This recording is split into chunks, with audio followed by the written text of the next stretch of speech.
So there's a story of a farmer who has a mule. And he had this mule from a young age, grew up with this mule. The mule did a whole lot of work on his farm. But the mule was aging a little bit. Still not done, as some of us older folks would like to say loudly. But he loved this animal. One day the mule was walking about the farm and fell into an old well, a deep, old, dry well. After a lot of thinking and contemplation, the farmer's trying to figure out, well, how am I going to get this animal out of there? And really came to the conclusion there is no way to get the animal out.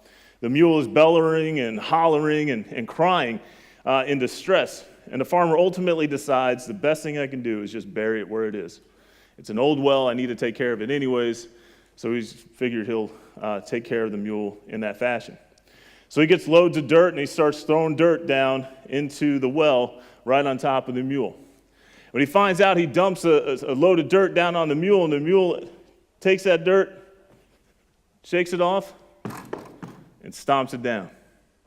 He gets another load of dirt, brings it over, throws it down, the mule shakes it off, and stomps it. Pretty soon a crowd starts to gather as they hear the mule crying, and everyone else starts to get involved and starts to help. And we got more people throwing dirt down, and more dirt just keeps falling on the mule. But every time the dirt gets down and finds rest on his back, the mule just shakes it off and stomps it. And little you know, before too long, the mule literally was able to step right out of the well. All that stuff being heaped down on it, it just shook it off and stomped it, bringing it out. A big cause for celebration. Today we're going to spend a little time trying to look at what it is to get knocked down, to be down, to have dirt thrown on us, what it is to shake it off and just literally get back up. We're going to spend some time looking at the life of a man named Joseph. And for those of you who know the story of Joseph, I pray that this morning is an encouragement and a blessing to you. And for those that don't know the story of Joseph, I pray that this morning is an encouragement and a blessing to you. We're going to take a unique approach. The story of Joseph, you could park in so many different places and really, really go deep. What I want to do is just kind of walk through the life of Joseph and highlight some of the lowlights that happened in his life. And we're going to take the next 2 weeks to walk through this man's life. Now, a lot of scholars, a lot of Old Testament scholars that did a lot of research, see Joseph as a picture of Christ. He is an Old Testament representation of Christ. And we'll dive into some of the more details next week and exactly all the different aspects of Joseph's life that are very Christ-like or that are similar to the life that Jesus lived. But ultimately, this is what we need to remember. He remained faithful through trials to bring salvation to his people. This is the ultimate story of Joseph's life. Now, to really get an understanding of who Joseph is, we have to go back and see how his family started. And Joseph did not come from a typical family. It was a very messed up scenario that Joseph was born into. And we have to go all the way back to Joseph's father, Jacob. And when Jacob met Joseph's mother, Rachel. And the story of Jacob and Rachel is a very unique love story. But we'll highlight it with the scriptures. Genesis 29, 16 through 20. At this point in time, Jacob is in a new land. He comes across Laban, and now Laban had 2 daughters. The name of the older was Leah, and the name of the younger was Rachel. Leah's eyes were weak, and you can read into that. She was not what would you call attractive. But Rachel was beautiful in form and appearance. Verse 18, Jacob loved Rachel. This is a classic love at first sight scenario. And he said to Laban, I will serve you 7 years for your younger daughter Rachel. Laban said, it's better I give her to you than that I should give her to any other man, so stay with me. In verse 20, Jacob served 7 years for Rachel, and they seemed to him but a few days because of the love he had for her. That is just sickening sweet, right? Jacob was madly in love with Rachel to the point where working for 7 years didn't make a difference. He's getting up 7 years, like, yeah, 7 years, and she's going to be my bride. 6 years, 364 days, and she is going to be my bride. And every day for 7 years, that's all he's thinking about. He is doing this. He is working in the fields. He is shepherding the sheep because one day that girl is going to be my bride. And this is the love and the passion that he has for Rachel. So much so that 7 years felt like nothing to him. Then comes the wedding day. Later on in Genesis 29, so Laban gathered together all the people of the place and made a feast. But in the evening he took his daughter Leah and brought her to Jacob, and he went into her. Laban gave his female servant Zilpah to his daughter Leah to be her servant. It's a customary gift to give a servant with the marriage. Verse 25, in the morning, behold, it was Leah. And Jacob said to Laban, what is this you have done to me? Did I not serve you for Rachel? Why then have you deceived me? And Laban said, it is not so done in our country to give the younger before the firstborn. So essentially, Laban conned Jacob into marrying his older daughter. This is why nowadays when they have veils, they're see-through. Because back then, you couldn't see through it. He had no idea who she was.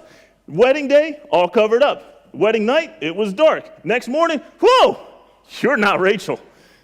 This is what's going on in his life. 7 years he worked. Can you imagine 7 years for the love of his life?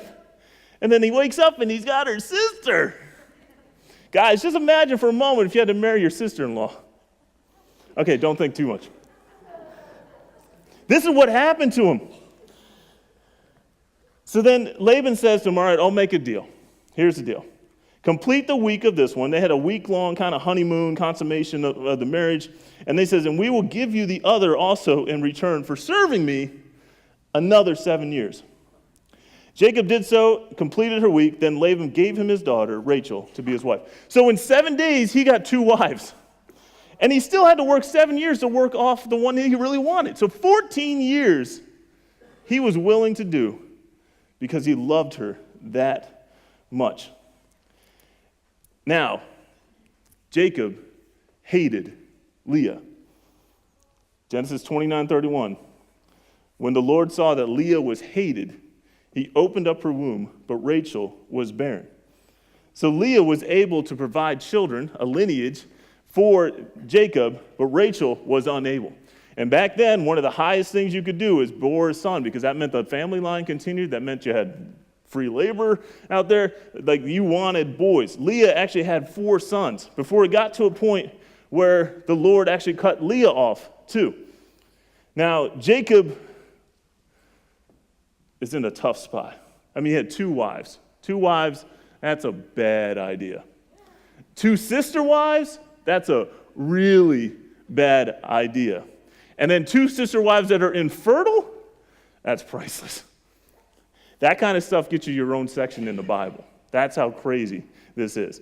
So ultimately what ended up happening, because they couldn't have their children, they said, all right, sleep with our maidservants. So now Joseph, at the end of the story, has 4 wives, or not Joseph, Jacob, before we get to Joseph, has 4 wives, and now he has 4 wives, and there are 11 children, 10 children, and then the 11th is Joseph. Finally, we get to Joseph, who was born of Rachel, the original woman that Jacob wanted to be with. And in Genesis 37, we come to find out what the relationship is like between Jacob and Joseph, the one that he loved so much. In verse 2, it says, these are the generations of Jacob. Joseph, being 17 years old, was pasturing the flock with his brothers. He was a boy with the sons of Bilhah and Zilpah, his father's wives. And Joseph brought a bad report of them to their father. Everyone loves a little brother who tattles, right? Everyone loves that. Yeah, that's fun. That's great. Now Israel, who is Jacob, Israel loved Joseph more than any other of his sons, because he was the son of his old age, and he made him a robe of many colors. This is what we're familiar with, Joseph in a coat of many colors, right? Joseph in the amazing Technicolor dream coat. We might have heard something like that. Verse 4, but when his brothers saw their father loved him more than all his brothers, they hated him and could not speak peacefully to him. Jacob's favoritism for Joseph was unashamed. And that right there is just a lesson for parents and how we are to treat our children. His unashamed favoritism of Joseph caused some serious resentment among the stepbrothers. Joseph should have been counseled and guided into how to deal with people who resent you, how to deal with people who do not like you, who hate you. But Jacob loved Joseph so much that he was blind to the faults that he himself was creating. And ultimately, this came out to a grand show in the coat of many colors. And this was literally like a slap in the face to the other brothers. The best way to relate this thing is to think that this is a custom coat. So he went to Macy's, he got the tailor involved. This is a custom coat. So while Joseph is walking around in a custom, beautifully adorned coat, the brothers are walking around in clearance rack Walmart stuff. They got holes all over the place and patches. This is the scenario that's going on. Now, Joseph was that child that could do no wrong. Maybe he didn't do any wrong, but he definitely let everyone know that he wasn't doing any wrong. And if he did something wrong, Jacob was going to clean it up for him. He's a 17-year-old kid, despised by his brothers and favored by his dad. Then he started having dreams. In the Old Testament, God communicated a lot through dreams. And in this scenario, he communicated to Joseph in a dream. Now, we all have dreams. Some dreams are better left unsaid. But in this case, Joseph has a dream that his brothers, represented by sheaves of wheat, are bowing down to him. Now, if you have a dream that your friends, siblings, your frenemies are all bowing down to you, here's a hint. Keep it to yourself. When Joseph went out and shared this story, shared this dream with his brothers, it didn't exactly help his situation. In Genesis 37, 5-8, it says Joseph had a dream. When he told it to his brothers, they hated him even more. And he said to them, "Hear this dream I have dreamed. Behold, we were binding sheaves in the field, and behold, my sheaf arose and stood upright. And behold, your sheaves gathered around and bowed down to my sheaf." And his brother said to him, "Are you indeed to reign over us, or are you indeed to rule over us?" So they hated him even more for his dreams and his words. And later on, he has a dream about the sun, moon, and stars, even including his father and mother, that they too would all bow down to him. Now, the brothers couldn't stand it. The Bible doesn't say that Joseph did anything wrong. He just probably did everything too right. And if it wasn't right, his dad covered up for him. But one thing led to another, and ultimately these brothers could not stand Coat Boy anymore. There came a situation where they had an opportunity to take care of him. The brothers are out in the field. They come up with a plan. They are going to kill Joseph. But one brother, Reuben, the oldest of them all, the oldest boy of Leah, decided in his heart, we're not going to kill him. So he ultimately saves his life and actually devises a plan to save Joseph. Now, Jacob sends Joseph to the fields to check on his brothers. There's an issue there. Why isn't he out in the field working with his brothers? Off in the distance, they see Joseph coming. It's long ways away. Do they recognize his face? No. What's going on? He's got that stupid coat on, right? So they say, "Look, here comes the dreamer." They can't even say his name. They hate him so much. They're so angry they can't even say his name. They seize the opportunity. He shows up, they grab him, they throw him into a pit, a deep hole. He is left for dead. In God's provision, there comes a troop comes by, some slave traders, and they decide ultimately, look, we could kill him and get nothing, or we could sell him and get something. So they ultimately sold him to the slave traders for 20 pieces of silver. And this is significant, and we'll get back to this next week because that number 20 piece of silver is going to play again. They take Joseph's coat, they rip it up into pieces. I'm sure they really enjoyed doing that. Dipped it in some sheep's blood, and then went back home to share with their father the death of his beloved Joseph. Jacob was so torn up, he mourned for days and days and probably never got over it. He had lost his favorite child. But these brothers hated Joseph so much that even watching their dad go through so much grief, none of them cracked. They were so glad to be rid of Joseph that they could even endure the pain that their father was going through. So now Joseph is in slavery. Pit, now he's in slavery. And in chapter 39, it said, "Now Joseph had been brought down to Egypt, and Potiphar, an officer of Pharaoh, a very high-ranking official, the captain of the guard, an Egyptian, had bought him from the Ishmaelites who brought him down there." Here's a line we're going to highlight and we're going to pay attention to. "The Lord was with Joseph, and he became a successful man, and he was in the house of his Egyptian master.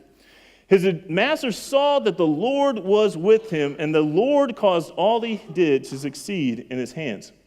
So Joseph found favor in his sight and attended him, and he made him overseer of his house and put him in charge of all he had.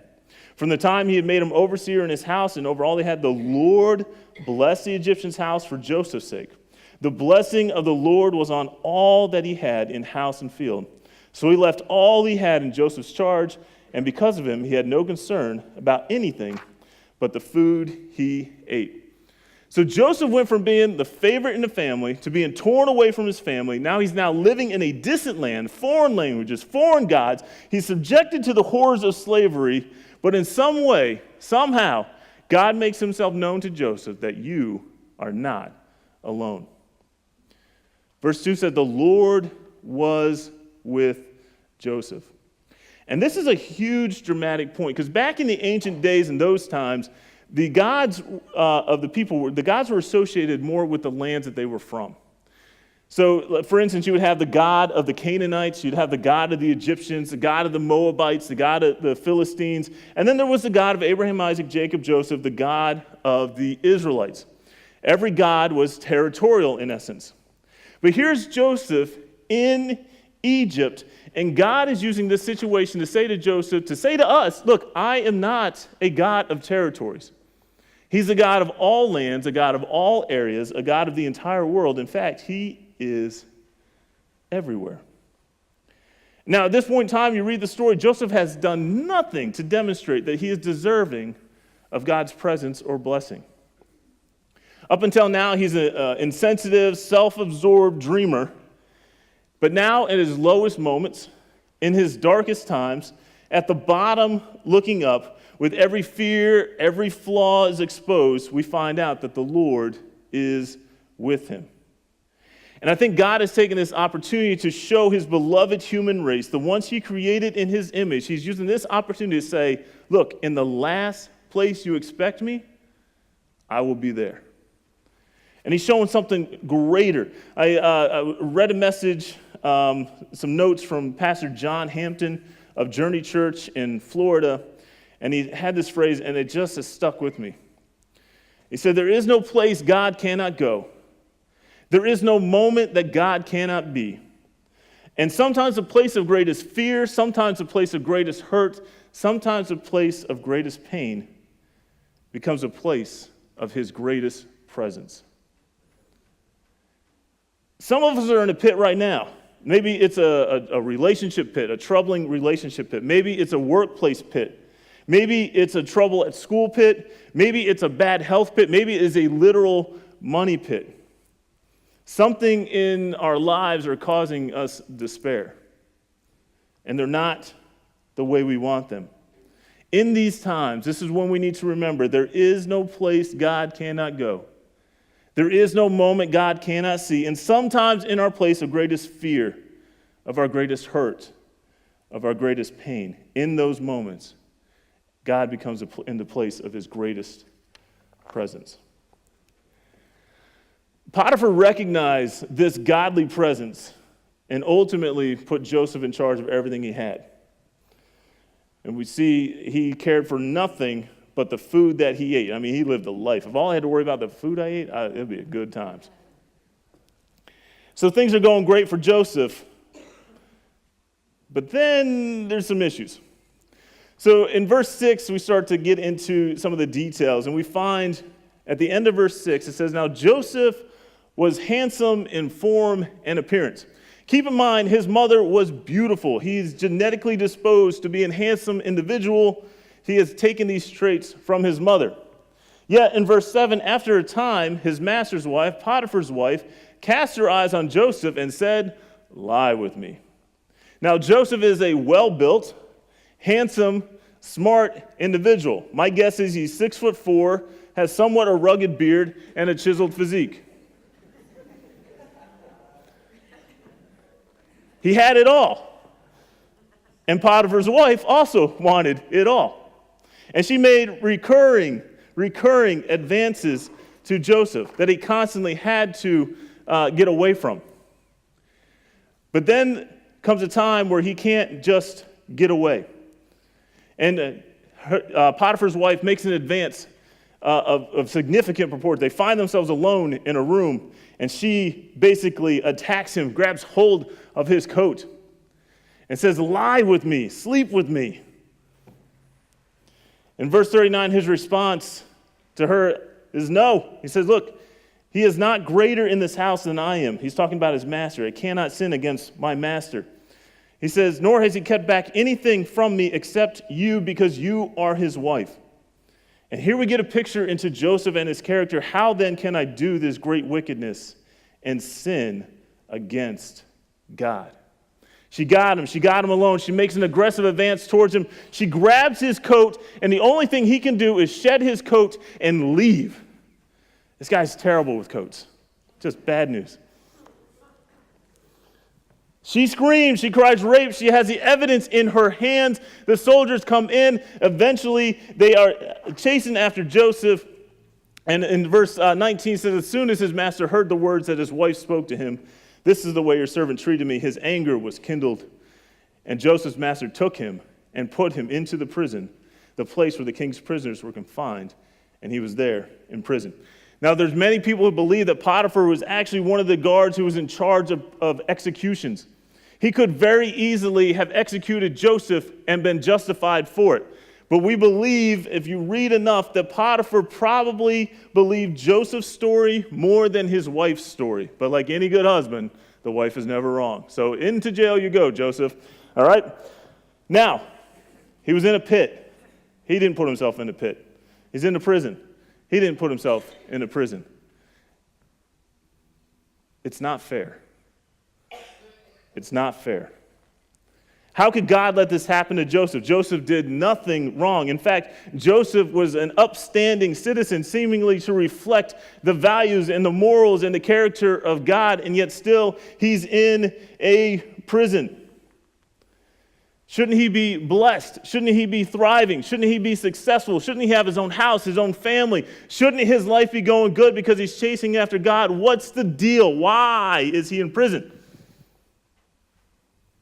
Sometimes God decides to deliver us out of hard situations. But sometimes God decides to deliver us through the hard situations. And it's easy to get our faith rocked when we get knocked down, when someone's throwing dirt on our backs. It's when we look and we say, "God, you're not taking care of me the way that you're supposed to." And we don't have all the pieces of the puzzle together. We can't see exactly what God is orchestrating. We only see the walls in the pit that are around us. But in this situation, what does Joseph do? Once again, he's being punished. He's in the lowest of low situations, and he had nothing to do with it. But we find as we continue in the story that Joseph remained faithful to God. In fact, before long, the keeper of the prison saw what Potiphar saw in Joseph, and he saw God working. And ultimately, Joseph was put in charge of the prisoners. It's important to know God does not forget us. It doesn't matter where we're at. God does not forget us. In fact, in this life, suffering is inevitable. It's going to happen. But misery is optional.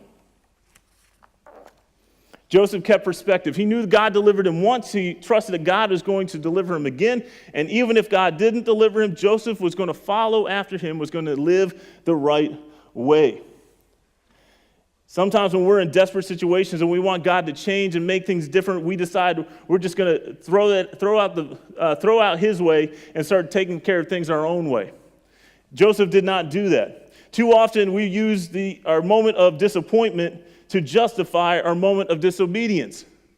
Because God isn't doing things the right way, I'm justified in doing things my own way. God didn't do what I thought he should do, so I'm going to do what I need to do. Years ago, when the space program was underway, and we're sending rockets up into space, NASA realized they have a problem. The ballpoint pens they were using didn't work in space. Zero gravity didn't help them write anything down. So they embarked on a mission to try to find a pen that would work in space. And they, over 10 years and $12 billion, billion with a B, $12 billion, they managed to come up with a pen that would write upside down, that would write in zero gravity. It could write underwater. It could write on glass. It could write in temperatures from below freezing to over 300 degrees Celsius. This was the super pen. The Russians used a pencil. Sometimes the answer we're looking for is so simple. There is no place God cannot go. There is no moment God cannot be. And sometimes the place of our greatest fear, sometimes the place of our greatest hurt, sometimes the place of our greatest pain becomes a place of God's greatest presence. What we see in Joseph's life is that he did not let his disappointing circumstances determine how he was going to conduct himself. In fact, the Lord showed himself to be with Joseph through these situations, and he quickly rose in the ranks in prison. In chapter 39, verse 21, we find that the Lord was with Joseph and showed him steadfast love and gave him favor in the sight of the keeper of the prison. And the keeper of the prison put Joseph in charge of all the prisoners who were in prison. Whatever was done there, he was the one who did it. The keeper of the prison paid no attention to anything that was in Joseph's charge because the Lord was with him, and whatever he did, the Lord made it succeed. I love the quote by Vince Lombardi, it's not whether you get knocked down, it's whether you get back up. I love that. And this is where Joseph is at. And some might think, well, he's doing all right, right? He's the number one guy in prison. The number one guy in prison is still where? In prison.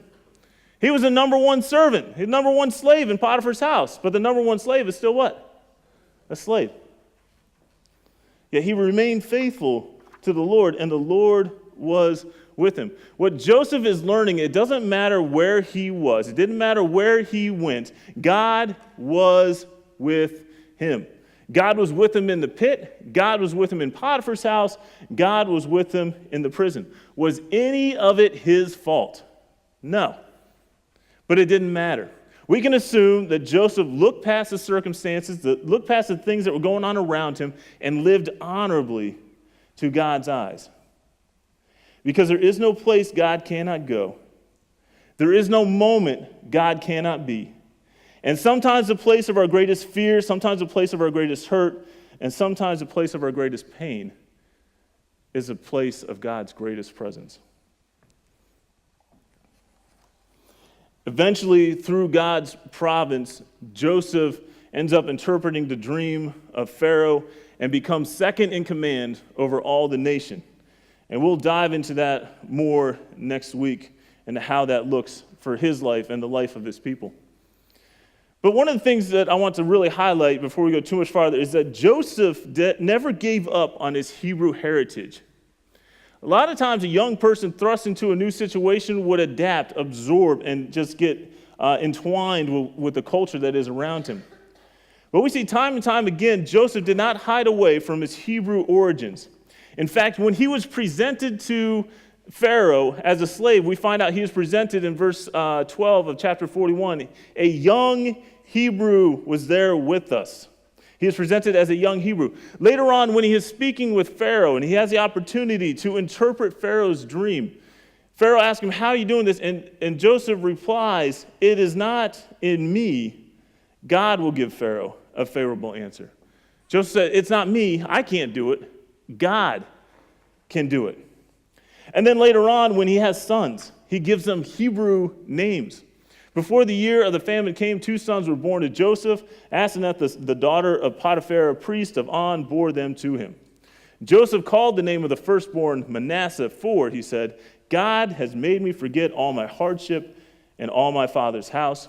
In verse 52, the name of the second will be called Ephraim, for God has made me fruitful in the land of my affliction. Later on, he has the opportunity to reunite with his brothers. And instead of blaming them for what's going on in his life, he actually credits God. Chapter 45, verse 5 says, now do not be distressed or angry with yourselves because you sold me here, for God sent me before you to preserve life. And verse 8 says, so it was not you who sent me here, but God. He has made me a father to Pharaoh and a lord of all his house and ruler over all the land of Egypt. He never let go of the God of his youth. He was constantly faithful to God. Now, in our own lives, we're going to go through and we are going to take hits. We're going to fall in pits. We're going to be knocked down. And it's how we respond to them, how we let God work through us that will determine the outcome. Jacob rested on the promise that one day he was going to rule. One day his family would bow down to him. That was constantly in his mind, that one day he would be in a much, much better place. He knew that God had something great in store for him. Did he want to be despised and hated by his brothers? No. Did he want to be thrown into a pit and lose his beautiful jacket? No. Did he want to be separated from his father and family? No. Did he want to be a slave? No. Did he want to be in prison? No. I would assume Joseph from time to time might have asked himself, is it worth it? Is it worth it? That seems like a logical response to all these negative things going on in his life. But as he looks through, he realized God was providing for him. Through the ups and the downs, only God was in complete control. And he remembered God's promises at all time. God always has something bigger in mind than the immediacy of life. Whereas we can only see the walls of the pit, we can only see the chains in the prison, God sees the bigger picture. God knows what the end game is going to hold. When you read through the chapters of Joseph's life, you don't see any situation where God directly confronted Joseph. There's no record of God waking him up. There's no record of having a conversation with him. Joseph just did what was right in God's eyes and then let God do the rest. He stayed faithful. No matter what was going on around him, he stayed faithful. And Joseph understood what it meant to let go of himself and let go of what was going on around him and just let God lead him. No matter how many times he got knocked down, he shook it off and got back up. Watch this. Let me tell you something you already know. The world ain't all sunshine and rainbows. It's a very mean and nasty place, and I don't care how tough you are, it will beat you to your knees and keep you there permanently if you let it. You, me, or nobody is gonna hit as hard as life. But it ain't about how hard you hit. It's how hard you can.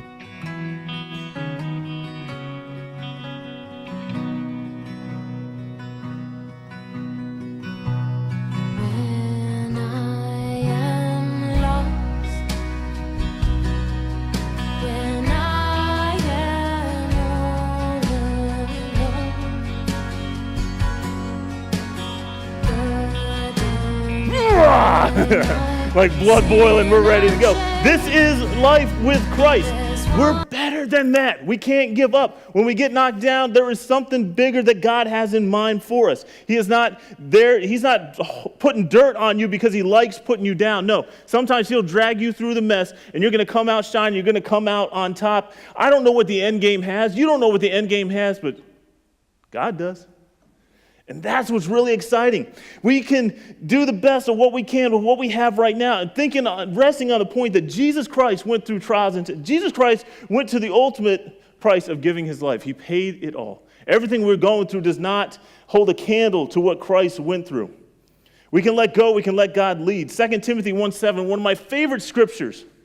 For God gave us a spirit not of fear, but of power and love and self-control. And in case you think that God can't work with you the way he worked with Joseph, in Hebrews they write, Jesus Christ is the same yesterday and today and forever. The same God that brought Joseph through it can bring you through it. There is no place God cannot go. There is no moment God cannot be. Sometimes a place of our greatest fear, sometimes a place of our greatest hurt, and sometimes a place of our greatest pain becomes the place of God's greatest presence. There's a French philosopher by the name of Albert Camus. He's crazy, but he did say something that was really beautiful. He said, in the midst of winter, I finally learned there was within me an invincible summer. Let's pray. Father God, we thank you that you are with us. Lord, if there is someone here in this congregation who does not know what it is to have life with you, do not let them rest, Lord. They need you. They need you bad, Jesus. For those that are in our own pits, we're struggling right now with health, with money, with life. Allow us to look up to you, God. With your strength, we shake it off and we step up. We are not knocked down permanently, God. It's merely something you want to teach us. Father God, may we go out and continue to shine your light in a dark world. It's your great holy name we pray. Amen. God bless. Have a great week.